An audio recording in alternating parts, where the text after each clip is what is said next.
안녕하세요. 오늘은 지난 시간에 이어가지고 시장가치 분석 저번에 1단계 했었는데 이번에 2단계 시장가치 분석 이어서 하도록 하겠습니다. 네. 지난 시간에는 주가 순이익 비율을 하고 마쳤어요. 오늘은 주가 순 자산 비율에 대해서 배워보도록 하겠습니다. 주가 순 자산 비율이라는 것은 일단 정의부터 말씀드릴게요. 주가와 주당 장부 가치를 비교하는 비율인데요. 실제 주가를 주당 장부 가치로 나눈 거예요. 그럼 이 실제 주가와 주당 장부 가치가 뭔지를 알아야겠죠. 근데 실제 주가는 우리가 지난 시간에 주가 수익 비율을 하면서 살펴봤어요. 그러면 이 주당 장부 가치가 뭐에 대한 주당 장부 가치냐 하면은 우리가 재무제표를 이렇게 그렸을 때 여기가 자본이잖아요. 이 자본을 주식수로 나눈 게 이게 바로 주당 장부 가치입니다. 주당 자기자본 장부 가치라고도 하죠. 그냥 줄여서 주당 장부 가치라고 쓴 거예요. 자, 주가 순 자산 비율은 이렇게 정의할 수가 있어요. 이럴 때 각각 분모 분자의 주식수를 곱해서 한번 보겠습니다. 곱해서 보면 분자부터 볼게요. 실제 주가에서 주식수를 곱하면은 그 주식에 대한 시가총액이 나올 거예요. 그리고 주당 장부 가치 주식수를 곱하면 자기자본 장부 가치가 나오겠죠. 이게 뭘 의미하냐면 내가 가지고 있는 주가가 있어요. 이거는 시장 가격이죠.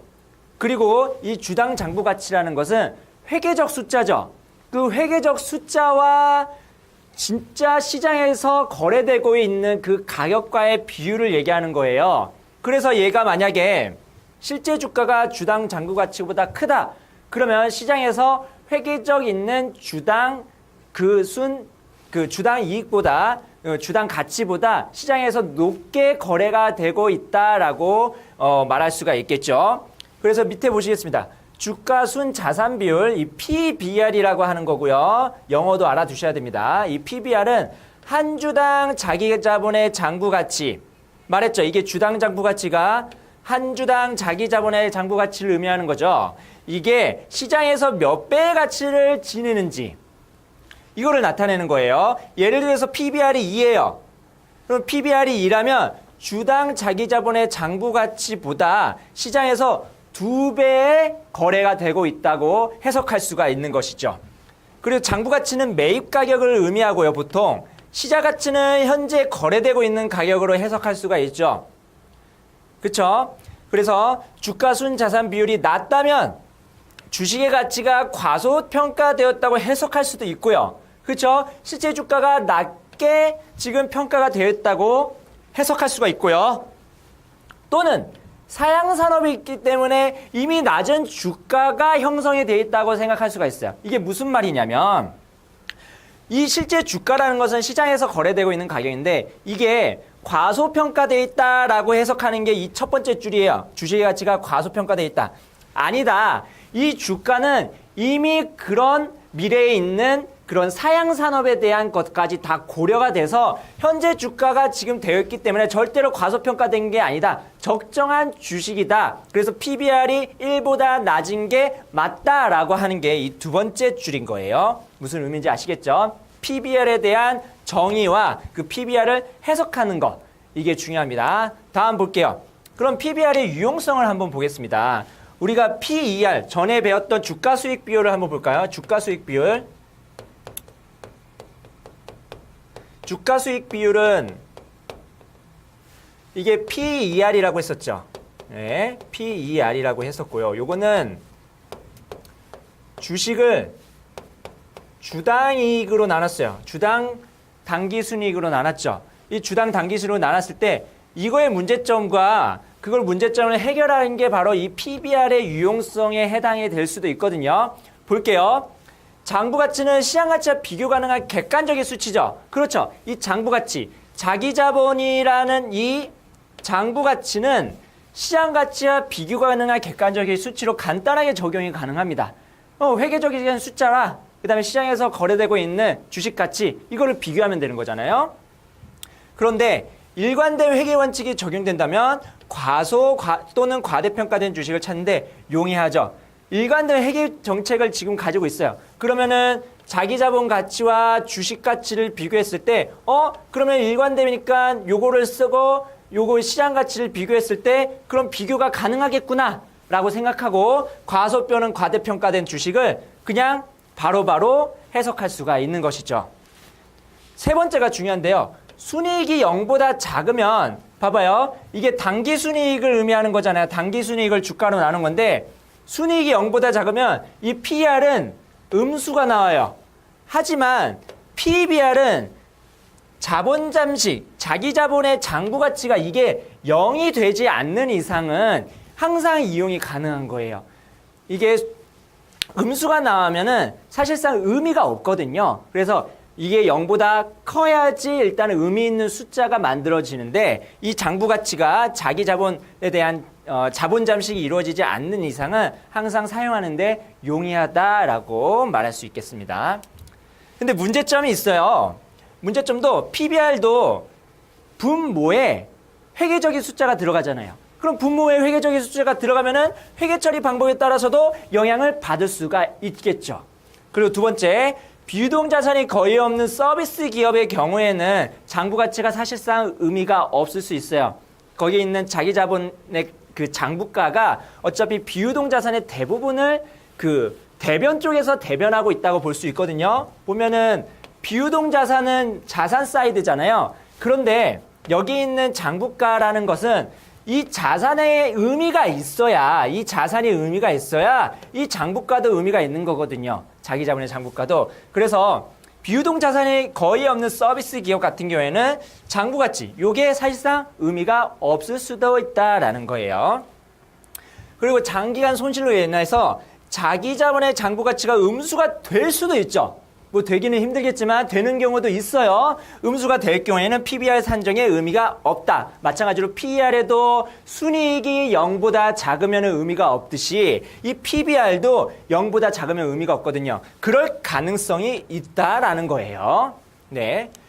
그 다음에 주가순 자산 비율을 결정 요인 하나 보겠습니다. 아까 이 P 주가를 주당 장부가로 나눴죠. 자, 실제 주가는 우리 앞에서 배웠던 고든의 배당평가 모형을 이용해서 구합니다. 미래에 있는 배당을 현재 가치로 할인해서 그 기업의 주가를 산정하는 그런 방식이었죠. 앞에 주가 수익 비율을 계산하면서 전 시간에 계산하면서 이 고든의 배당평가 모형을 배웠으니까 그걸로 복습하시면 될 것 같습니다. 주당 장부가라는 것은 회계 정보를 이용하면 돼요. 재무제표를 보고 자기 자본을 보고 자본을 보고 거기서 N으로 나눠주면 주식수로 나눠주면 이게 바로 주당 장부가가 됐죠. 이거는 뭐 크게 어렵지 않아요. 그냥 회계 정보를 이용하면 됩니다. 다음은 이 PBR을 한번 나눠볼게요. 뭐랑 나눌 거냐면 요거는 원래 식이죠. 실제 주가 나누기 주당 장부가치는 식인데 이거를 주당 순이익을 분모 분자에 곱해서 이렇게 두 개로 분리를 한번 해보겠습니다. 쪼개볼게요. 그러면은 어차피 이거 약분되니까 똑같은 식이거든요. 자, 이게 뭐예요, 여러분? 우리가 앞에서 배웠던 주가 수익 비율이에요. 이게 PER이에요, PER. 그죠? 요건 뭐예요? 주당 장부가치 분의 주당 순이익. 이게 바로 ROE예요. 자기자본 수익률. 자기자본 수익률이죠. 자기자본 수익률이 뭐였어요? 자기자본의 장부가에서 자기자본의 장부가 분의 NI였잖아요. 이게 어떻게 이거 돼요? 또 양 분모 분자에 N을 곱해보세요. 그러면 주당 순이익에서 N을 곱하면은 NI가 나오고 주당 장부가치에서 N을 곱하면은 자기자본의 장부가치가 나올 거 아니에요? 그러니까 ROE죠. 오케이?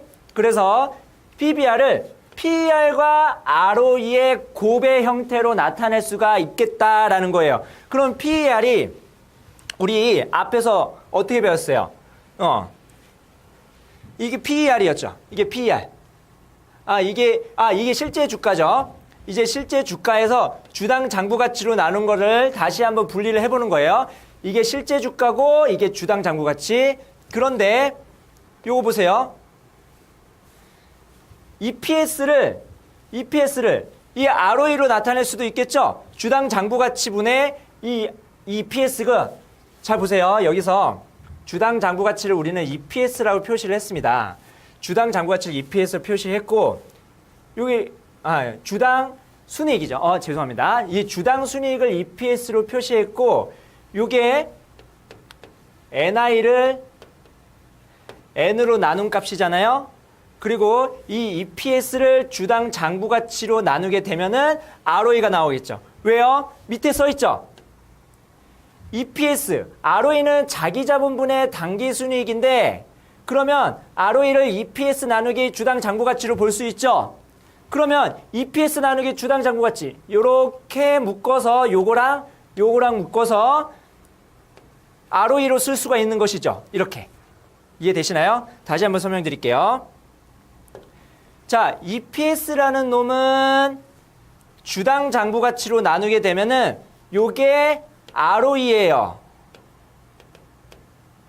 ROE예요. 이게 ROE예요. 이 ROE를 이렇게 쓰고요. 그 다음에 1-G, ROE-G 이런 식으로 쓸 수가 있어요. 요거에 대한 공식은 우리 교재에 있거든요. 그거를 참고해서 보시면 되고요. 결국은 우리는 PBR을 이런 식으로도 쓸 수가 있겠다라는 겁니다. 아시겠죠? 그리고 ROE가 만약에 ROE가 R2보다 크다라고 하면은 ROE가 R2보다 크다. 똑같은 G를 지금 빼고 있잖아요. 똑같은 G를 빼고 있는데 ROE가 R2보다 크다면은 이게 PBR이 1보다 큰 거죠. PBR이 1보다 크다는 것은 시장 가치가 장부 가치보다 크다는 것을 의미합니다. 자, 이 PBR을 한번 분석을 한번 해본 거예요. 다시 한번 요거는 좀 중요하니까 한번 다시 한번 설명을 드려볼게요. 좀 어려우니까. 자, PBR은 PER과 ROE로 나눌 수 있겠다. 여기까지는 됐죠? 그리고 PBR을 실제 주가 나누기 주당 장부 가치로 볼 수 있는데, 실제 주가는 이렇게 우리가 배당평가 모형으로 산정을 했었죠. 그쵸? 배당평가 모형으로 산정한 거를 이 EPS와 주당 장부 가치를 보니 이거를 ROE로 표현할 수 있겠다라는 거예요. 그래서 ROE 곱하기 1-B 나누기 I-G라고 할 수 있는데, 요거는 이런 식으로라도 표시할 수가 있다라는 거고, 요거에 대한 그 도출 과정은 시간 관계상 생략을 하고 교재를 참고하시면 될 것 같습니다. 그랬을 때 이 ROE와 R2를 비교했을 때 ROE가 R2보다 크면은 이게 1보다